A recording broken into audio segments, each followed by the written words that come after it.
Nag-grocery kami today, guys. Nakatry ka na ng dried guyabano? Yeah.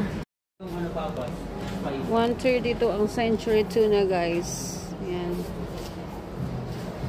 Masarap tumamo dito. Yun ang... Alin? Hormel. It's a $2.99. Ano? Olive oil. Yan. Yung normal oil yan. Pero kuha ka ng isang olive. Wala na tayo eh. Yan guys, so medyo naging lesson na yung expenses namin for the sugar kasi bawal na sa amin. Bawal na sa amin ang sugar. 156 ang Doritos natin guys, oh. Here in Uptown.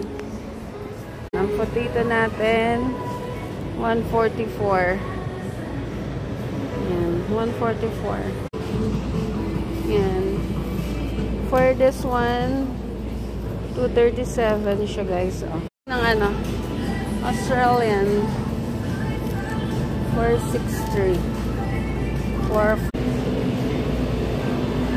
sale guys ngayon, Mother's Day kasi kahapon. So, ayan, 357 yung pork. Kumuha ka na ng isa na to. Oh, deli. Sale 349 guys. Siguro ito na lang kunin ko. And then discounted na. Ay, ito mas medyo siya, oh, hindi pa siya frozen. Ayan, no. Ayan. For the chicken naman tayo, leg fork tayo. Oh, wait. Ito, this one. Ito, oh, pang natin, minudo.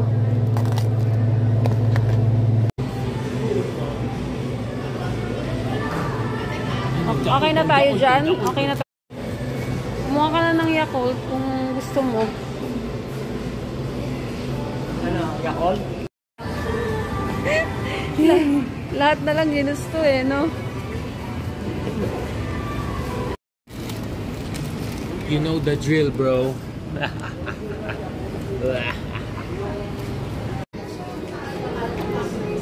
Kita ko lang sa YouTube.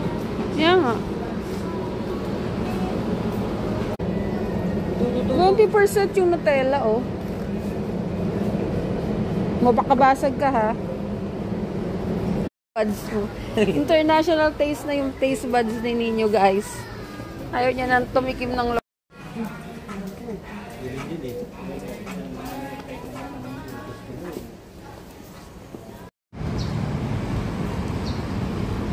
Hello?